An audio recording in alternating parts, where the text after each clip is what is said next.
베드로후서 2장 1절부터 대독합니다. 그러나 백성 가운데 또한 거짓 선지자들이 일어났었나니 이와 같이 너희 중에도 거짓 선생들이 있으리라. 그들은 멸망하게 할 이단을 가만히 끌어들여 자기들을 사신 주를 부인하고 임박한 멸망을 스스로 취하는 자들이라. 여럿이 그들의 호색하는 것을 따르리니 이로 말미암아 진리의 도가 비방을 받을 것이요 그들이 탄심으로써 지어낸 말을 가지고 너희로 이득을 삼으니 그들의 심판은 역적부터 지체하지 아니하며 그들의 멸망은 잠들지 아니하느니라. 하나님이 범죄한 천사들을 용서하지 아니하시고 지옥에 던져 어두운 구덩이에 두어 심판 때까지 지키게 하셨으며 옛 세상을 용서하지 아니하시고 오직 의를 전파하는 노아와 그의 7 식구를 보존하시고 경건하지 아니한 자들을 세상에 홍수를 내리셨으며 소돔과 고모라 성을 멸망하기로 정하여 죄가 되게 하사 후세에 경건하지 아니할 자들에게 본을 삼으셨으며 무법한 자들의 음란한 행실로 말미암아 고통당하는 의로운 롯을 건지셨으니 이는 이 의인이 그들 중에 건지하여 날마다 저 불행한 행실을 보고 들음으로 그 의로운 심령이 상함이라. 주께서 경건한 자는 심판에서 건지실 줄 아시고 불의한 자는 형벌 아래에 두어 심판날까지 지키시며. 아멘. 할렐루야. 오늘도 하나님께 나와 찬양음배 예배로 영광을 돌리고 주신 말씀을 붙잡고 기도의 자리로 나아가는 저와 여러분에게 한량없는 하나님의 은혜와 축복이 가득하며 기도응답의 역사가 일어나기를 주님의 이름으로 축원드립니다. 베드로후서 2장은 전체가 같은 주제입니다. 바로 거짓 선지자들, 즉 이단들에 대한 경고의 말씀이죠. 오늘은 그 첫 번째 부분을 읽었습니다. 그래서 사실은 10절부터 22절도 연결된다라는 것을 알 수 있는데 좀 이렇게 적용하는 부분이 좀 다르기 때문에 오늘은 9절까지만 먼저 생각해 보기를 원합니다. 자, 1절부터 보면요.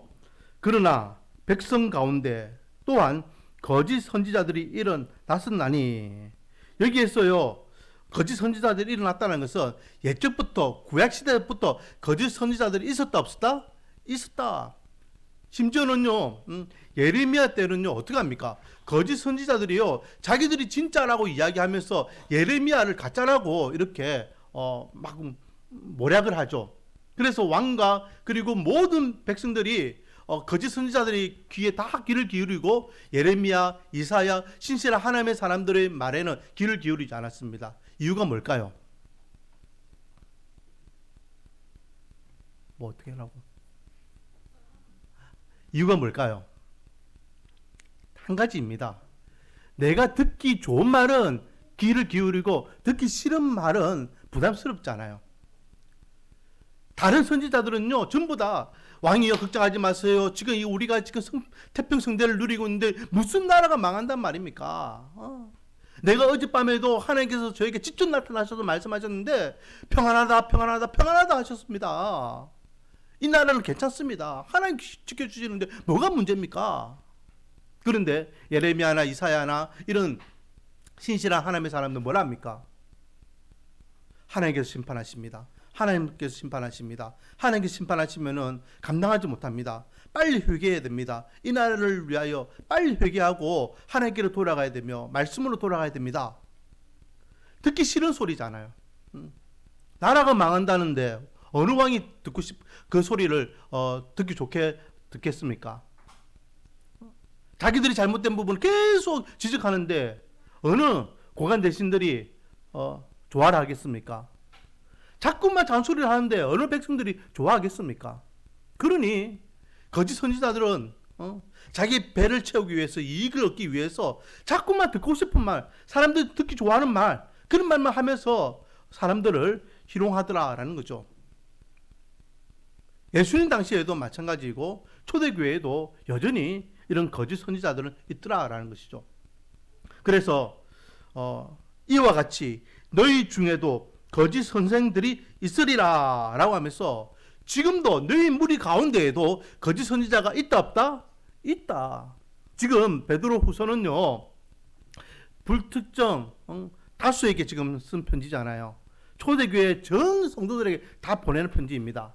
그렇기 때문에 어느 한 교회를 콕 집어서 너희 가운데 거짓 선지자가 있다 이 말을 하는 것이 아니라 너희들 가운데도 있다, 있을 수 있다 라고 이제 이야기하면서 그 거짓 선지자들은요, 자기들은 거짓 선지자로서 잘못된 복음을 막 전하면서 사람들을 미혹하고 그리고 사람들을 잘못된 방향으로 이끈다라고 이야기하죠.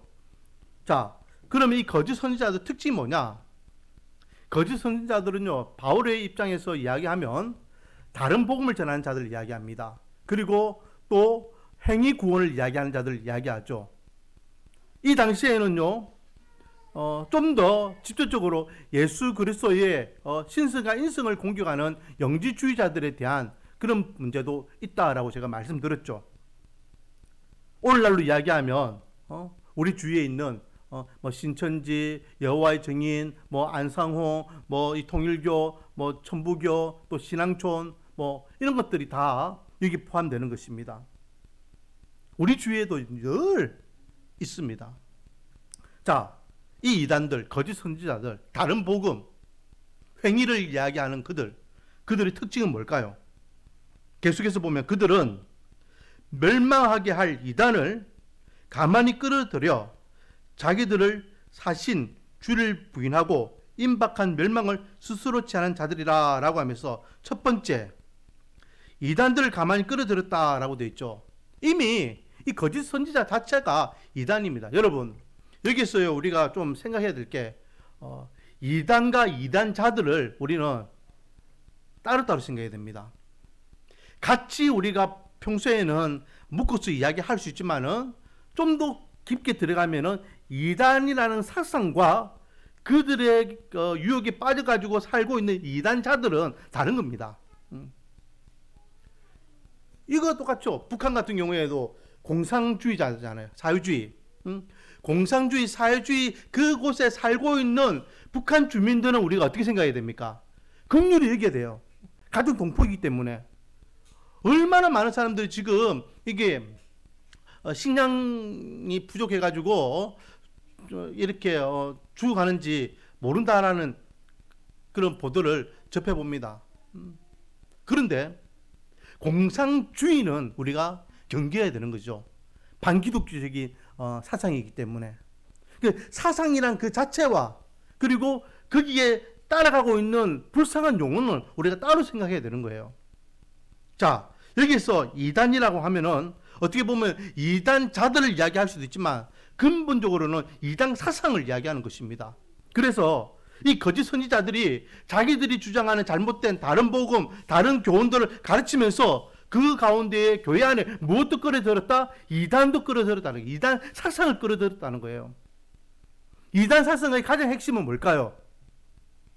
이단 사상의 가장 핵심은 뭐 다 다르지만은 뼈대는 이겁니다. 따라하겠습니다. 예수님을 부인하는 것이다. 예수님을 부인하는 거예요. 뭐 조금 전에 이야기했던 이 많은 이단들 있잖아요. 우리나라에도 그 많은 이단들이 막 자기들이 이야기하는 교리들이 다 다르고 하지만은 결국은 뭘 부인합니까? 부정합니까? 예수 그리스도를 부인하고 부정하는 거예요. 그게 우리와 다른 복음이라는 거죠. 저와 여러분의 구원자는 누구밖에 안 계십니까? 예수 그리스도밖에 안 계십니다. 우리 지난주 오예배도 이야기했지만은 예수 그리스도도 구원자가 아니라 예수 그리스도만 구원자가 되심을 믿으시기 바랍니다. 그런데 그런 이단자들이 가만히 들어왔는데 이 이단자들은 어떻게 한다? 그들은 멸망하게 할 이단이라 했습니다. 결국은요, 이단을 따라가면은 어떻게 된다? 멸망하게 돼 있다. 이단이라는 그 사상 자체는 예수 그리스도를 부정하기 때문에 멸망할 수밖에 없다라는 것이죠. 오랜만에 제 친구 약 30년 만에 막 연락해가지고 요즘 막 이렇게 계속 연락한다는 친구 있잖아요. 우리 교회 온대 놓고 안 오고 있는데 지금 한 2주 동안 아예 연락도 안 오는데 또 이제 좀 있으면 연락 오겠죠. 이 친구가 지금 자꾸만 저한테 연락 와가지고 지가 간지러운 부분을 저한테 자꾸 묻습니다. 그게 뭐냐면 신천지에 대한 이야기를 하는 거예요. 신천지. 자기는 어릴 적부터 이제 20대 때부터 신학 공부를 하고 싶었고, 그리고 거기에 대한 나름대로 로망이 있는가 봐요. 그래서 이제 신학 공부를 해서 전도사님도 좀 해보시고 막 그래요. 그래서 제가 만났을 때 노골적으로 이렇게 이야기했죠. 야, 50살 넘은 전도사를 누가 쓴다고 막 그런 이야기도 했는데, 정 안 되면은 우리 교회 와가지고 우리 교회에서 우리 총회에서 인정하는 신학교 보내줄 테니까, 그러면은 니 진짜 전도사 하고 싶으면 우리 교회에서 전도사 하면 된다. 뭐 그런 말도 했는데, 그걸 이제 이 신천지 뭐 아는 사람인가 봐요. 딱 잡아가지고 이야기하는 겁니다. 자기 신천지에 오면은 3년만 이렇게 공부하면은 그게 뭐 우리식으로 이야기하면 전도사 그 자격증까지 주고, 그래가지고 네가 하고 싶은 대로 전도사 활동할 수 있게 해주겠다, 막 그렇게 유혹한다는 겁니다. 그러면서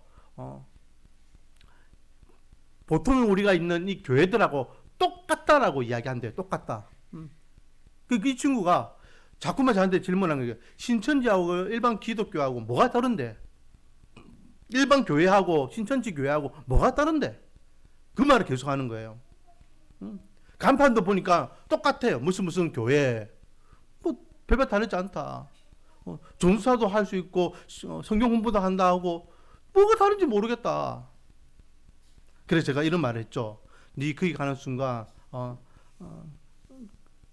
땅 팔고 집 팔고 네 있는 거 전부 다 거기에 다 바쳐야 될 거다. 네 알거지로 돼서 쫓겨난다. 그런 말을 해주는데, 여러분 결국은요, 겉모습은 비슷한 것 같고, 겉모습은 똑같은 것보다 더 똑같이 진짜인 것 같이 보이지라도 그 이단들은 결국은 망하게 되어 있음을 우리는 기억해야 됩니다. 제가 아는 어떤 집사님은요 이런 이야기도 해요. 목사님, 제가 지난번에 6개월 동안 그 공부해봤는데요, 야, 교회에서 배우지 못했던 것들을 진짜 더 잘 가르치더라고요 하면서 막 흥분해가지고 마치 새로운 세계를 경험한 것 같이 저한테 이야기하는 겁니다. 이미 교회에서 다 가르치고 다 하고 있는데, 그때는 자기의 관심이 그게 없기 때문에 허투루 듣다가 이제는 뭔가 관심을 가지고 신천지에서 뭐 공부를 해보니까 뭔가 이렇게 새로운 것이 같이 더 진짜 같이 현혹되어 가지고 흥분하는 모습을 보게 됩니다. 하지만 분명히 기억해야 됩니다. 이단은 우리를 어디로 이끈다? 멸망으로 이끈다. 자, 두 번째는요, 뒷부분에 보면 그들은 멸망하게 할 이단을 가만히 끌어들여 자기들을 사신 누구를 부인하고 주를 부인한다. 주가 누굴까요? 저와 여러분이 믿는 주가 누굽니까? 바로 예수 그리스도죠. 예수 그리스도를 부인하게 만든다. 금방 그 친구도 마찬가지예요. 금방 그 친구도 막 예수님 이야기하고 하나님 이야기하고 막 그러는 거예요. 야, 조금만 있어봐라. 거기 구주가 누구냐면은 이만희가 그 하나님이다. 그런 이야기 한 번도 못 들었는데. 지금은 못 듣지. 지금은 교회하고 똑같이 이야기하지. 그런데 그 공부하는 거 한 2년만 공부해봐라. 그러면은 이제 이만희가 진짜 메시아라고 이야기한다. 우리가 알고 있는 예수님은 실패자이고 이만희가 진짜 하나님이라고 이야기한다. 그러니까 그러면 안 되는데 막 그러는 거예요. 제가 조금 전에 이야기했지만은 이단자들의 가장 확실한 특징은 여러분 예수님을 부정하고 부인하는 것입니다. 그래서 제가 저번에 이야기했죠. 사도신경을 바로 하느냐 못하느냐, 거기에 대해서 우리가 민감하게 생각해야 된다 했습니다. 사도신경 안 합니다. 왜 안 합니까? 사도신경이 바로 예수님을 향한 믿음의 고백이기 때문에. 자기들은 예수 그리스도를 부정하는 사람들인데 어떻게 사도신경을 할 수 있겠습니까? 그래서 처음 오는 사람들은 예의주시하면서 좀 봐야 될 부분이 그런 기본적인 신앙들, 특히 예수 그리스도를 향한 신앙 고백을 바로 하느냐 못하느냐, 거기에 대해서는 우리가 잘 체크할 필요가 있다라는 거죠. 그리고 계속해서 1절 뒷부분을 보면 임박한 멸망을 스스로 취하는도다라고 하면서 또다시 다가올 멸망에 대해서 그들은 스스로 이 멸망을 취했다. 스스로 죽을 길을 찾아간다. 라고 이야기합니다. 자, 여러분. 제가 요즘, 이번 주에 좀 경각심을 가지게 되었어요. 왜 그러냐면, 안 그래도 지금 러시아가 지금 우크라이나를 전쟁해가지고 저 유럽에 있는 나라들이 어수선하잖아요. 심지어는요, 러시아는 유엔의 안보리 상임이사국이에요. 상임이사국이라는 것은 우리 지구에 있는 모든 나라들 중에서 안전을 보장하는 최고 그런 결정권을 갖고 있는 나라 중에 한 나라라는 겁니다. 그러면 그런 나라는 약한 나라, 좀 힘이 없는 나라를 도와주고 보듬어주고 챙겨줄 수 있는 역할을 해야 되는데, 그런 나라 중에 하나인 러시아가 강제로 우크라이나를 이렇게 침공한 거잖아요. 그러니까 거기 러시아의 그 국방부 장관이 이런 이야기를 했다 해요. 아니, 우리는 그 안보리에서 이야기하는 그 결의들을 우리 러시아는 하지 않았다. 자기들은 그것을 체결하지 않았다는 거예요. 단순히 안보리에서 체결한 거지 우리 러시아하고는 관계없다라고 하면서 자기들이 행동하는 모든 것들이 정당하다고 이야기하는 것을 들어봤습니다.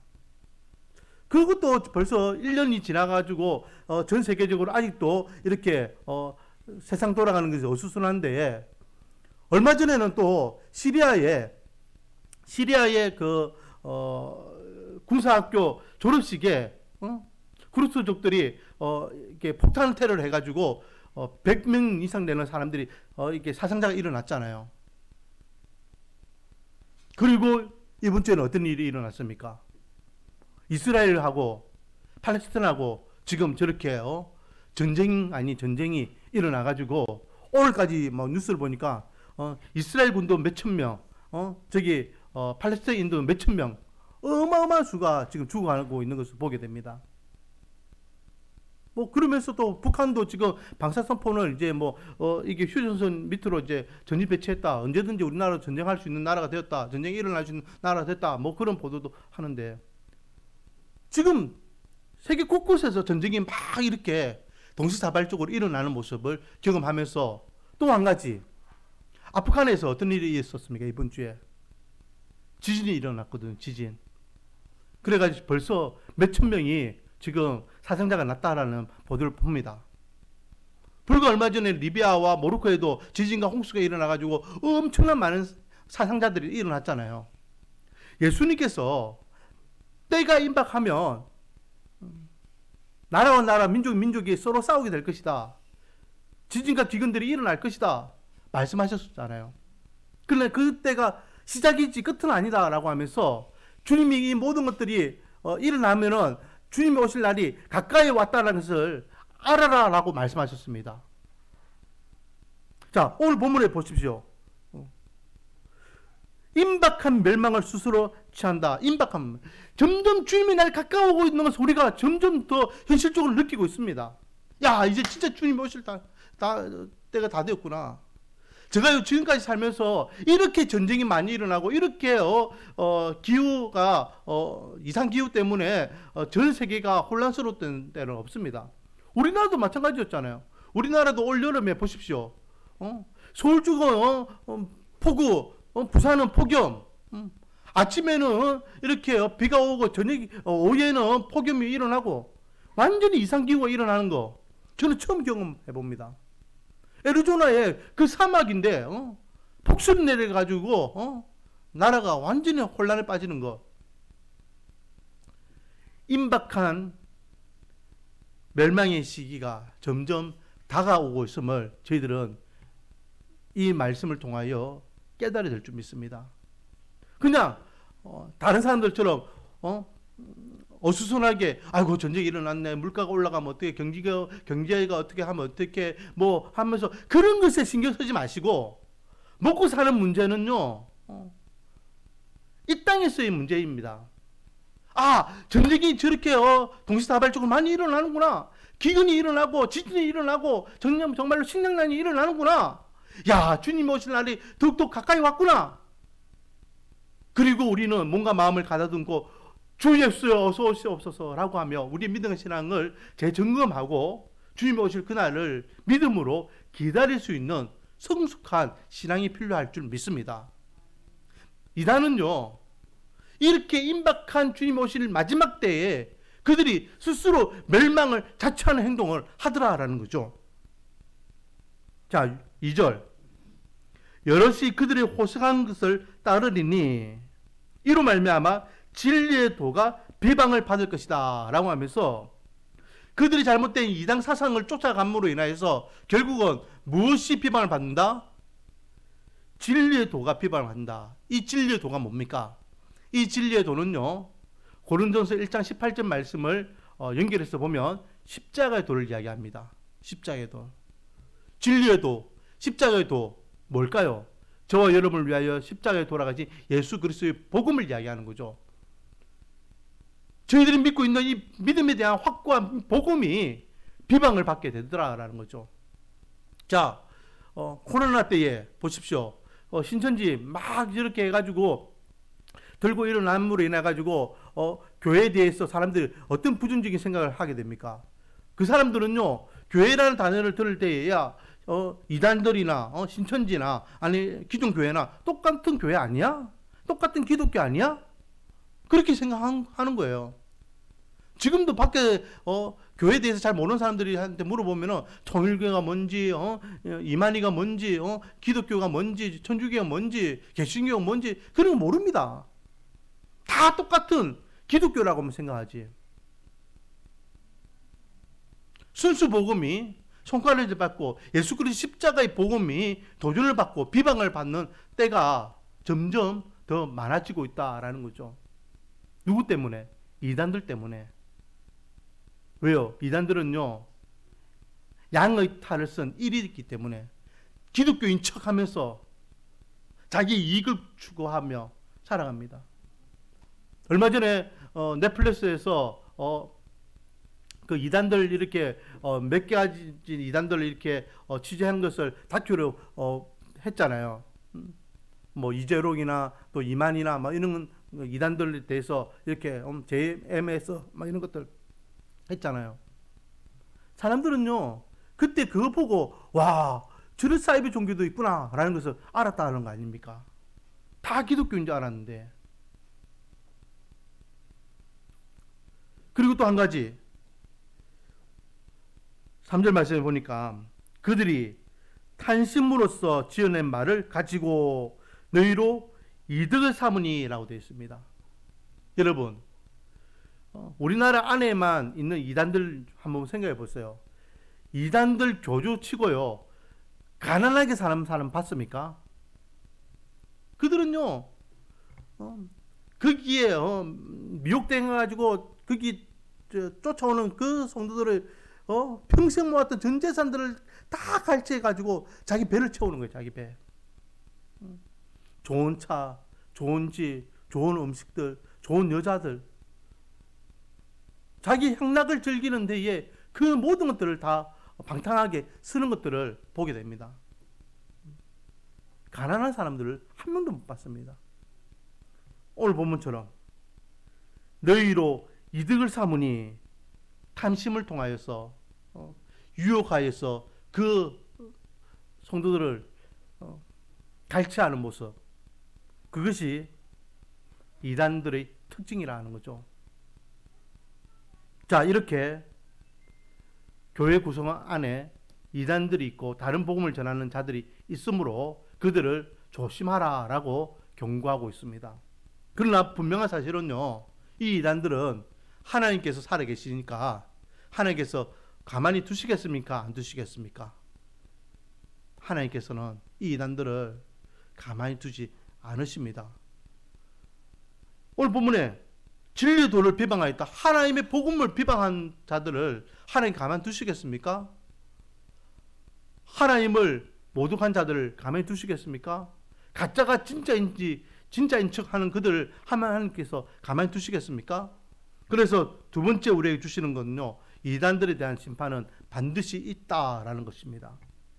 지금은요, 이단들이 잘났고 뭐 이렇게 부족함이 없이 이렇게 막 살아가는 것 같지만 하나님께서는 반드시 이단들을 심판하시겠다라고 말씀하고 계시는 거죠. 자, 거기에 대한 말씀이 4절부터 있습니다. 예를 들고 있어요. 예를. 하나님께서 반드시 심판하시는 그 모습을 예로 들고 있는데, 첫 번째는요, 4절부터 보면 하나님을 범죄한 천사들이 나오죠. 하나님을 범죄한 천사들을 누굽니까? 마귀 사탄을 이야기합니다. 천상에 있을 때에 이 마귀가 자기도 영적인 존재로서 하나님처럼 이렇게 영광을 받고 싶은 거예요. 그래서 어떻게 합니까? 하나님 앞과 맞짱 뜨다가 완전히 박살나잖아요. 그래서 쫓겨나게 됩니다. 그런데 하나님을 대적하던 이 범죄한 천사, 이 마귀를 하나님께서는 용서하신다, 안 하신다? 용서 안 하신다. 오히려 그들은 마지막 심판 때에 완벽하게 심판하기 위해서 지금 지옥 구덩이를 준비하고 계신다라고 말씀하고 있습니다.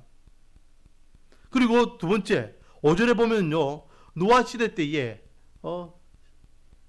노아와 함께 살고 있던 세대들, 하나님께서 그들을 심판하신 것을 말씀하고 있죠.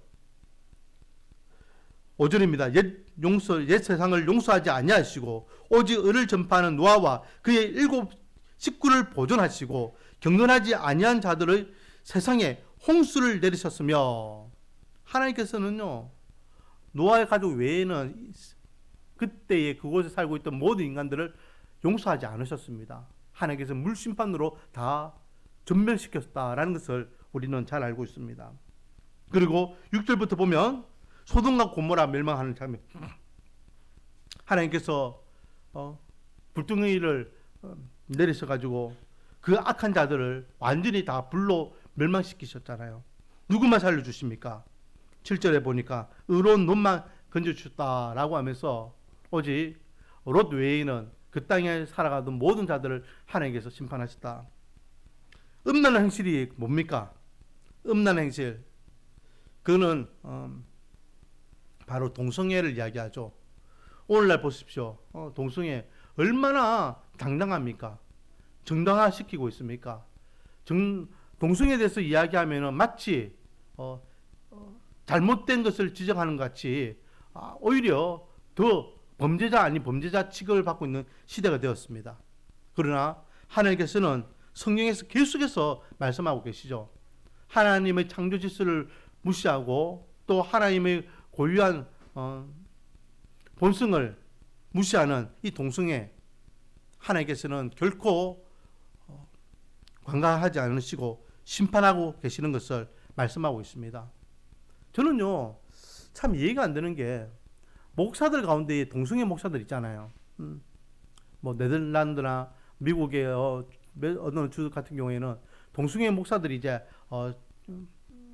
교단 차원에서, 나라 차원에서 그들은 합법적으로 인정받잖아요.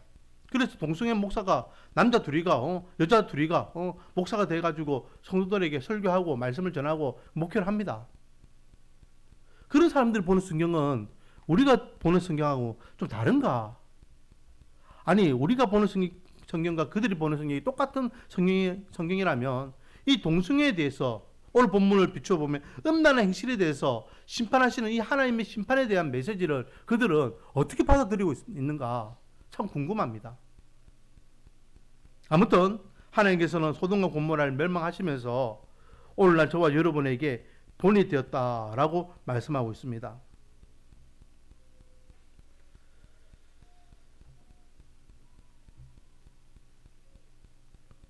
결론적으로 9절 말씀, 주께서 경건한 자는 시험에서 건지실 줄 아시고 불의한 자는 형벌 아래 두어 심판날까지 지키시며 라고 하며, 하나님께서는 불의한 자들은 반드시 뭐 하신다? 심판하실 것이다 라고 명확하게 말씀하고 계십니다. 오늘은 이단에 대한 말씀을 나누었습니다. 이단들은요, 어떤 특징이 있습니까? 결국은 예수 그리스도를 부정하고 우리 모든 사람들을 미혹하여서 멸망의 길로 이끄는, 자기의 배만 이익만 탐하는 그런 악한 자들이다라는 거죠. 그리고 그런 자들은 반드시 하나님께서 심판하시겠다 말씀하셨고 하나님의 의로운 심판을 구약시대 때에 여러 번 보여주셨는데 그와 같이 반드시 심판을 통하여 그들을 징벌하실 것을 말씀하고 계십니다. 오늘 본문을 통해서 우리는 이 마지막 때에 임박한 때가 가까워왔음을 알고 더욱더 우리 믿음의 신앙을 견고하게 세울 수 있는 저와 여러분이 되기를 원합니다. 그리고 아직도 여전히 이단의 미혹대에서 그곳에서 헤어나지 못하고 있는 불쌍한 영혼들, 제가 초두에도 이야기했지만 이단이라는 사상 자체는 우리가 배척해야 됩니다. 하지만 거기에서 미혹대에서 거기에서 나오지 못하고 있는 영혼들은 불쌍히 여기게 되겠죠. 하나님 그 영혼들 빨리 깨달음을 주시고 돌아올 수 있는 은혜를 주십시오. 돌아와야 될 영혼들, 내 부모 형제들, 이웃들 가운데에, 친구들 가운데에 거기에 빠져가지고 가짜가 진짜인 줄 거기에 모든 것들을 바치고 있는 불쌍한 영혼들 살려달라고 우리가 기도하며 그들을 위하여 최선을 다해서 참 복음을 전해야 될 줄 믿습니다. 오늘 본문을 붙잡고 우리가 이 밤에 기도하기를 원하는 것은 주님 마지막 때가 점점 가까워오고 있는 것 같습니다. 거짓 이단들이 더욱더 활개를 치는 이 세대가 되었고 전쟁과 기근이 점점 더 심화되고 그리고 생각지 못한 이상기후들이 우리들을 힘들게 하는 시대가 되었습니다. 하나님이여 이 마지막 때에 더욱더 우리의 믿음과 신앙을 견고하게 하시고 주님 오실 그날을 기쁨으로 믿음으로 잘 준비할 수 있는 성숙한 믿음을 달랐고 우리가 지금 처해 있는 환경을 위해서 그리고 우리의 믿음과 신앙을 위해서 같이 기도의 자리로 나가기를 원합니다. 하나님 말씀을 붙잡고 기도하기 전에 우리 말씀 한 곳, 찬양 한 곡 부르고 같이 기도하겠습니다. 찬송가 359장입니다.